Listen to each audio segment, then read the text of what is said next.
everybody. I'm going to do a video today, a news video for the week. Kind of a new thing I'm going to put out every week, kind of like the week in review in crypto. Um, Things have been, kind of slow. Well, things have picked up this last week and got more interesting. But as far as just the overall market um, and the space in general, things have been pretty sideways and pretty boring.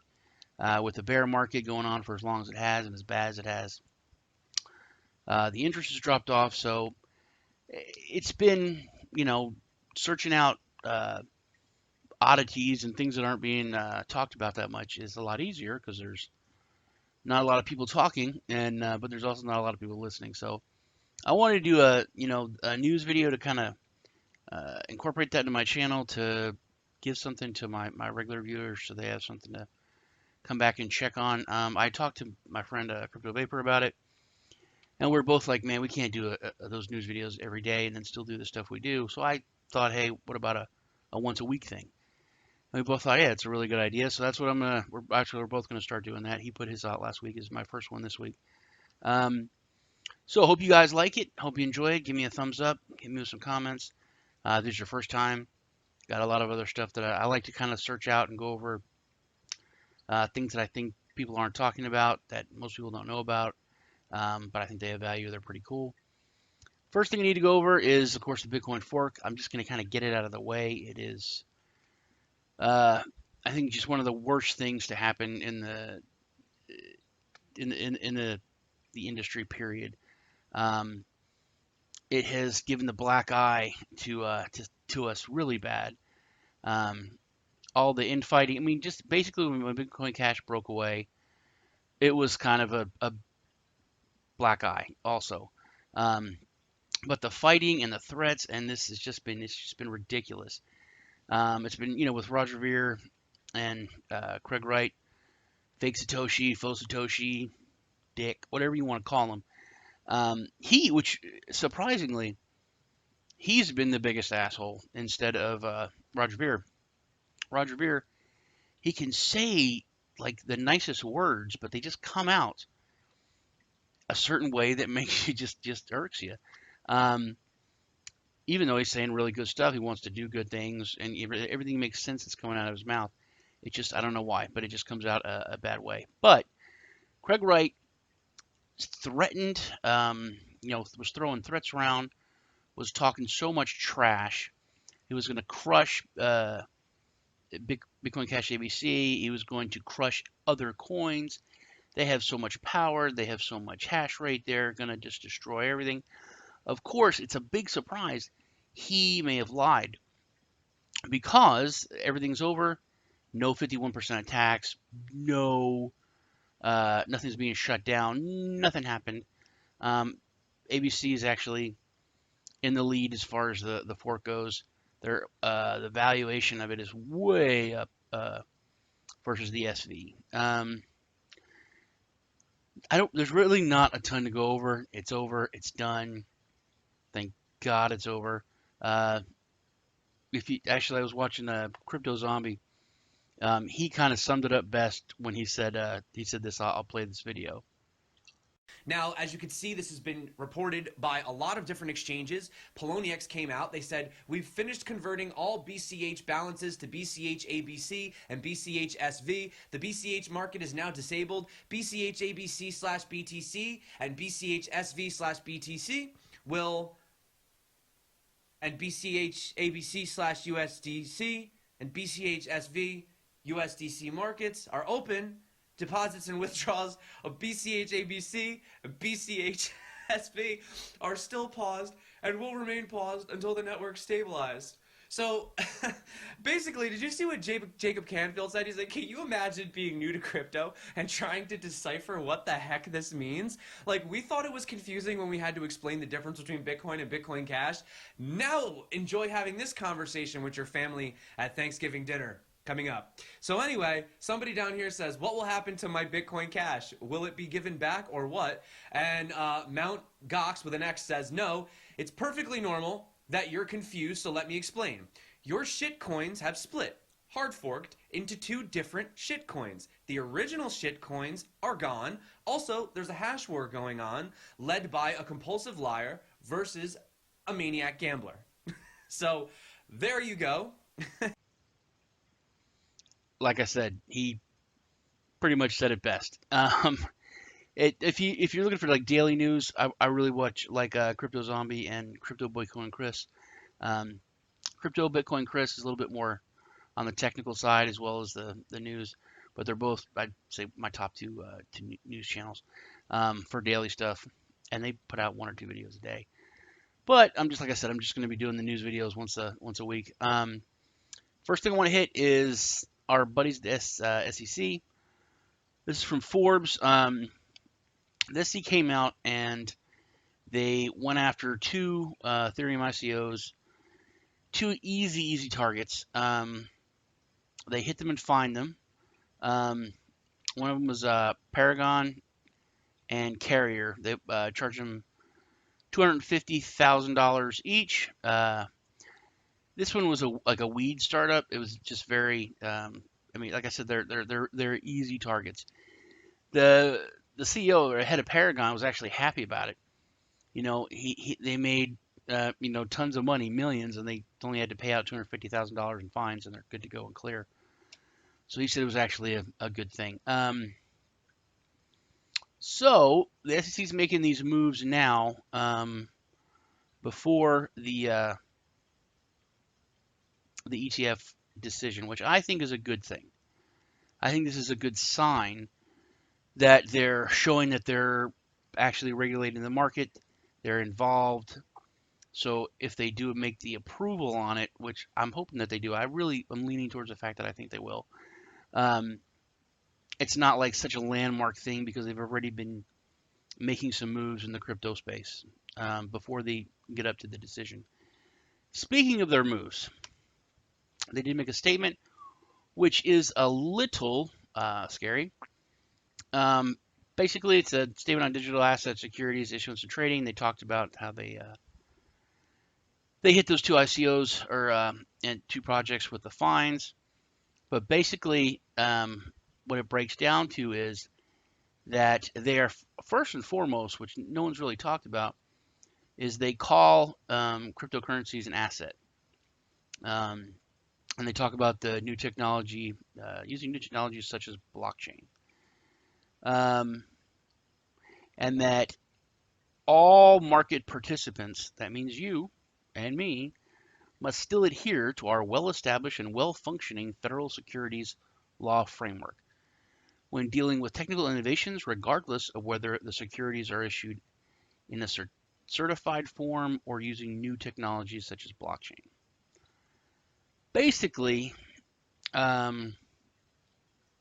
if you're on a centralized exchange at all, the SEC is probably going to go after us now. They're probably going to go after the exchanges. They're going to get whatever information.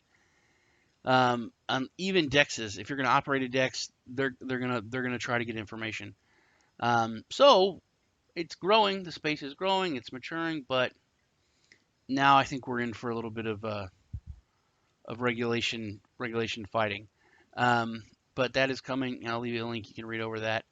But I think the SEC flexing all of its muscles like this, it's definitely pushing us or kind of looking like they're going to go ahead and approve the ETF. I really do because of this. It's not just something that they're putting on the back burner and then they're just, going to deny. Next, good news, especially if you're in the U.S., Crypto.com has received approval for the Visa prepaid cards. They're going to be issued by Metropolitan Bank. I was talking about Crypto Vape earlier. He has, I think it's WireX credit card with them. And there's other crypto cards that a lot of people have and use, which makes life a lot easier. Basically, from the U.S., you have very few on-ramps and off-ramps when it comes to crypto. There's a couple more on-ramps and off-ramps, but when it comes to off-ramps, if you're trying to get some money out of crypto and into your bank or into fiat, it is really, really difficult and also very, very expensive. because you pretty much are stuck with mainly Coinbase. So this is a really really uh, welcome surprise and good news. Looking forward to that. Um, Next, more good news going on about Paraguay. They are taking a little bit of a different approach to Bitcoin mining, and it's really helping their debt crisis. Most of South America, a lot of it, Venezuela, Colombia, Paraguay, they're, they're all having either inflation or hyperinflation. Um, but Paraguay does have some good hydroelectric uh, setup. I'm drawing a blank, but they do have some good parts of the country there that have really good and cheap hydroelectric. And those areas are being exploited for Bitcoin mining, which is increasing employment, which they have massive, massive unemployment. But that in turn is really boosting their economies in those areas. And a lot of those areas are near the border. One of them is it's on the Parana River. But also those areas are highly patrolled by the government because they're close to the border with these other countries, which are having the hyperinflation. Um, so it's really, but the government, when it comes to cryptocurrencies, they seem to be very, very accommodating, and they have really, really favorable government regulations in place. So um, awesome for uh, for Paraguay. I think if the government kind of boosts or focuses more on improving the infrastructure of the energy infrastructure of the country, that will trickle down and be used by the population for cryptocurrency mining and cryptocurrency usage, which will boost the economy, which will increase money going back to the government. Also, this is really good news for crypto in general because it's smack dab down there in the middle of inflation hell. And I know that there's people like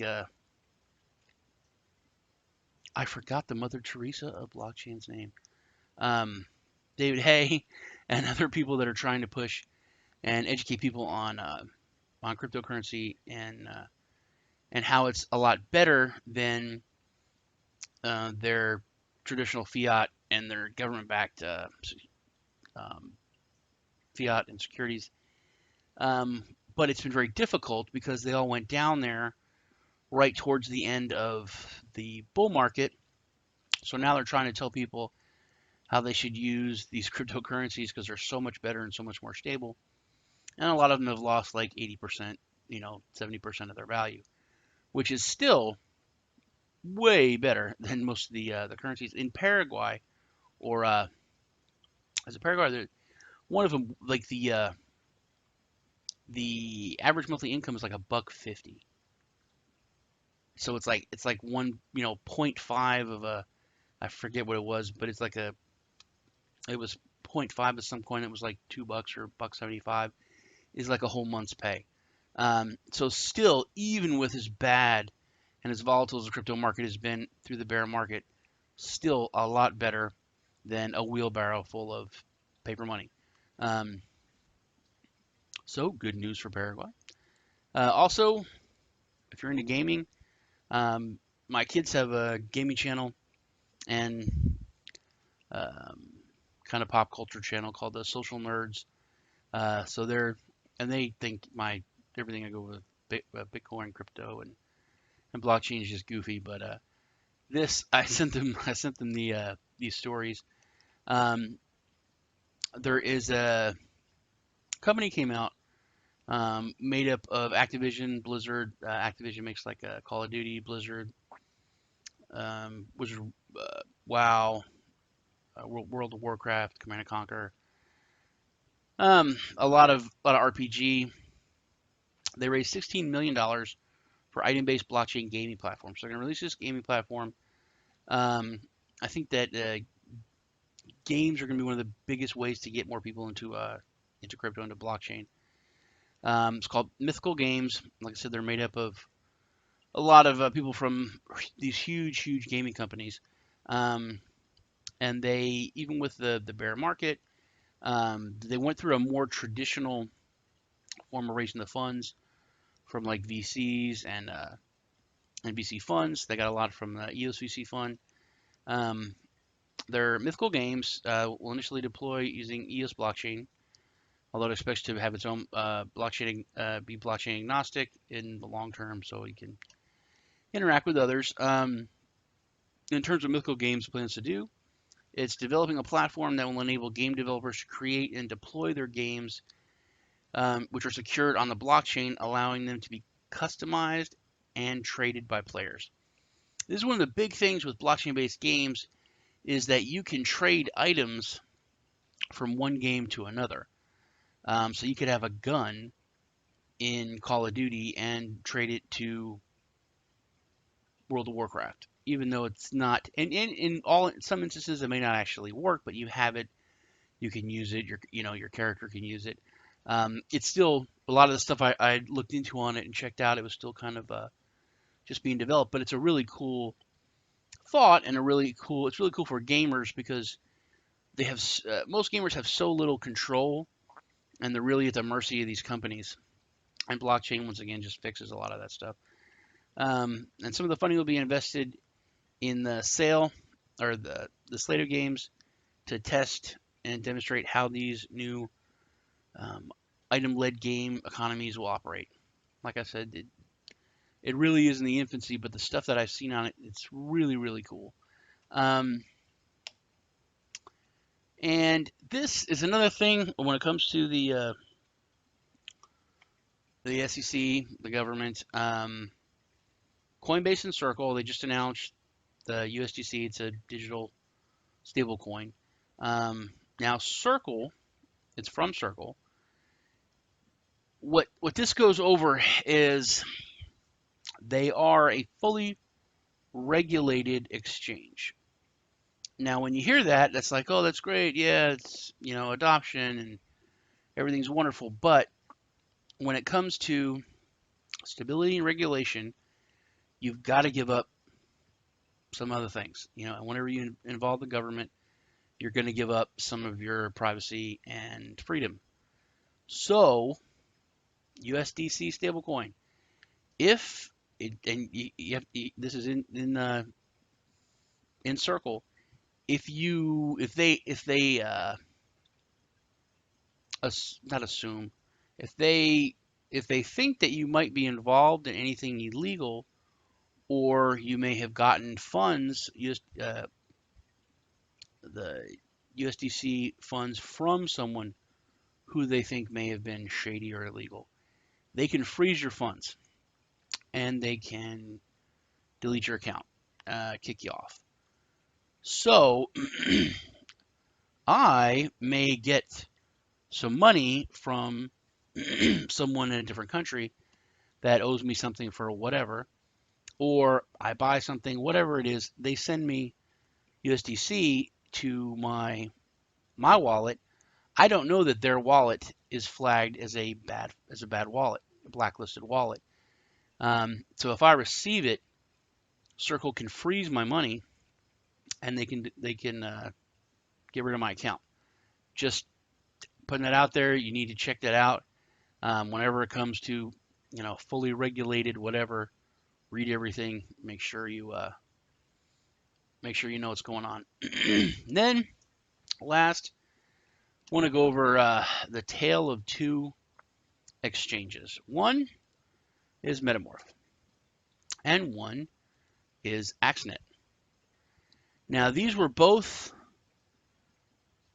in ICO. They were both launched about the same time. I did videos for Axenet months ago, like 4 or 5 months ago. I did videos for Metamorph. I think they're both great projects. Axenet has its two exchanges in one. It's a SEX, centralized exchange, CEX, and a DEX, a decentralized exchange. It's not all in one.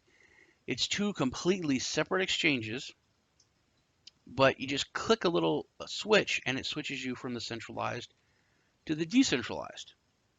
Pretty cool. I thought it was a great idea. Very awesome. Decentralized exchange, and you don't have to log in again. There's no secondary login. There's no secondary wallets. It's all one login, one platform. It looked great. Totally was behind it. Did videos on it. They got a lot of views. Metamorph, I thought was awesome. Um, it is also a decentralized exchange, but they use atomic swaps. So it's very simple. Um, all you do is go to Metamorph Pro. You don't get this page. You just get a page that asks you to link your wallet. I linked my MetaMask. As soon as you approve it, MetaMask will ask you if you want to approve it. As soon as you approve it and it links up, then boom, you get the platform comes up. This is the trading, the exchange. It's, like I said, it's an atomic swap. So you actually just swap one token for another. There's no like pricing and stuff like that. You just I want to get some Ethereum. I want to trade it for bread. And then you put in how much Ethereum you want to get, or how much bread you want to get, or how much Ethereum you want to trade. So I want to trade 2.5 Ethereum.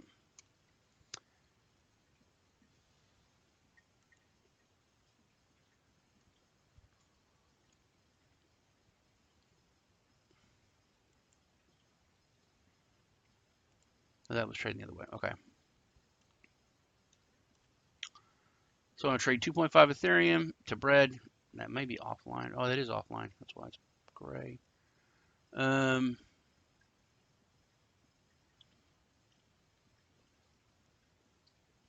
What do I want to spread? This is, I don't know why I'm taking so much time to pick.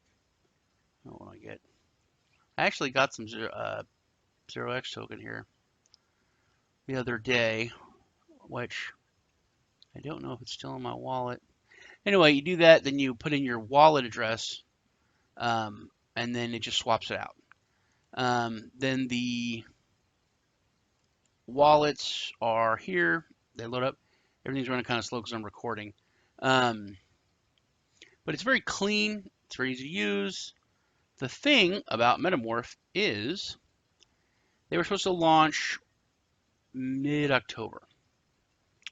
I believe it was mid-October, early October. Anyway, they did not launch. They put off their launch for 2 weeks.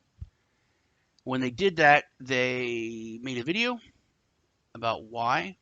They said that it just wasn't fully ready yet. They wanted to make sure everything was correct and was done right.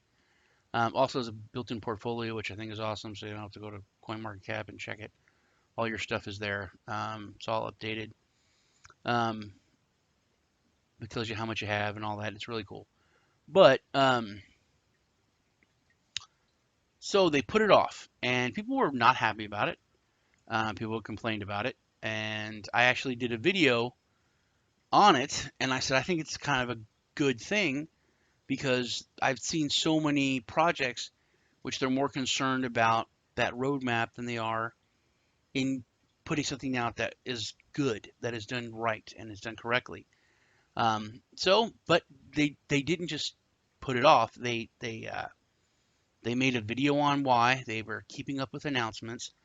I put out that video just to kind of squash any FUD that was out there. And they released like 2 weeks late, but everything's going fine. Everything's great. No complaints. Quite the opposite. People are talking about how it's awesome. That was Metamorph. Then, like I said, we'll go over to Axenet. We're going to go to Axenet's Twitter. Now, we could go to Axenet's Telegram, but that is a ridiculous place. If you want to have a good read and laugh, you can go there and just scroll up. I've been there a lot. And full transparency, I have a bunch of Metamorph, and I have a bunch of Axenet because I thought they were both really good. So, Axenet, they have a pinned thing here from November 6th. Axenet has officially launched its trade. Order and referral mining, blah, blah, blah. Guess what? It didn't work. I had, Well, I'll show you that now. Let's go take a look at Axenet. We're going to click here on this and we're going to go over to Axenet.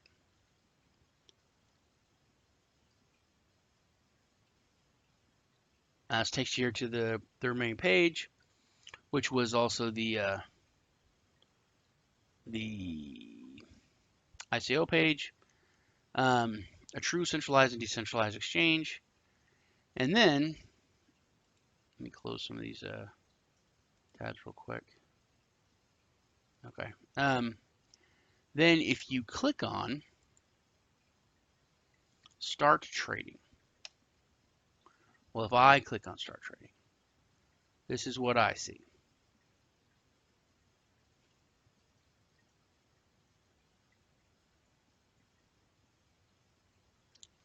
It loads. The first time it loaded, and like I said, I have a good amount of Axenet token. Oh my. Not available in my country. It is not available in a lot of countries. I mean, the list is huge. So I wasn't happy about that. So I had to send all my Axenet tokens over to someone else, someone that I trust, and then told him, hey, hold these, go ahead, and I was going to take profit on some.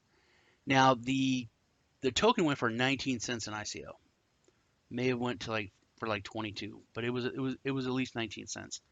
So they open up, stick it to the roadmap, everything, and then funny thing is here, synchronization is taking longer than expected. We hope to have it completed.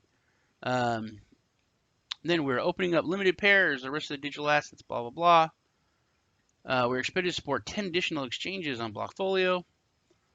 Axenet is doing final checks and tests. Now this is on the 11th because they opened up trading and they had trading open for days. Okay? And people were trading. I and my friend made trades. We had sold a good chunk of tokens for, I don't know, I think we had like 20 ETH or 30 ETH between the two of us. So it was a good amount of money. But they did not have withdrawals enabled, which is a little bit shady because are those real trades? Is this is it a demo? Is it real? No withdrawals. You can put money on. They had deposits, fine. You can deposit your money, but you make trades and then you can't take it off. No problem. Trades will be open. I think it was a Sunday. But then the price started going up and up. They did not halt trading. They never stopped trading. And then they said, they made this announcement in the Telegram. You don't see it here, but they made their announcement in the Telegram. All trades will be reversed. So I was thinking, okay, all the trades that are that are set, that aren't made, they're going to be reversed. They're going to be canceled. No, all trades, even ones from days ago, because no withdrawals were allowed. All the trades that people have made, any profits, whatever, all trades are canceled. All trades are going to be reversed. I was like, that goes against everything when it comes to blockchain. But the admins and the team were very unhelpful. No one said anything. No one was answering anything. The community was exploding. And they just said that's the way it is. They treated their community terrible. But everything will be fixed by Sunday. This was 2 Sundays ago. Nothing was fixed. I was a little worried it was looking like an exit scam. They had this long month, like 5 months ICO. They took in all this money. They launch it. They get more money with deposits. And they could do that with a demo exchange. There's just no withdrawals.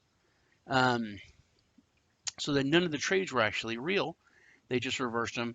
But supposedly then everything's supposed to go back. Everyone's supposed to get back their original stuff. So we lose all of our Ethereum and we just get our Axenet tokens back. But all these people are complaining that they're not getting their Axenet tokens back. A lot of them are just disappearing. There's just horror stories galore. No one is getting any answers. No one is getting any answers from the team. Um, they're not getting. They're just being every now and then. I cannot stress how every now and then it is. It's not. They're not answering questions very good in Telegram at all. But when they do, it's just like contact support. And most people say I've contacted support 3 or 4 times. I've been waiting for days. There's nothing coming back on. And they're saying, "Oh, be patient. Wait for. We're gonna make an announcement." Things are slowly starting to get back. Meanwhile, the token's down to, I think it was like under 1 penny when all these people put in an ICO at like 20 cents, 19 cents. Um, and you can look at some of the comments. We're doing final checks to test all assets before completing maintenance. Will be done in the next 24 hours. Any update in the maintenance? When are you going to open up trading? It's not open. And this was the day after. It still wasn't open. I don't think trading is open even as yet. Maintenance complete. Opening assets gradually. Thank you. My Axenet is still not restored back. People are still not getting their money. I'm not being restored by balance. And there's nothing on all this or no apologies. Nothing. Um, so they messed up. They released too early. They were focused more on a roadmap and not on releasing something that was done correctly. And Metamorph got a lot of heat and a lot of flack because they put stuff off for 2 weeks, but they did it right. And everything is working fine. No, they get no complaints from me. I haven't heard any complaints from anyone about Metamorph at all. Axenet, total loss, total screwing of the pooch. Very unhappy. Um, so that's it. That's it for my first news video. Hope everyone liked it. I'd appreciate some comments and likes. Um, if it's your first time, like I said, hit the subscribe button. I'll try to put this out every Friday. I'm getting out a little late Saturday, or Saturday night. I just been super busy, but I want to get this done. You guys take care. I will see you in the next video. Bye bye.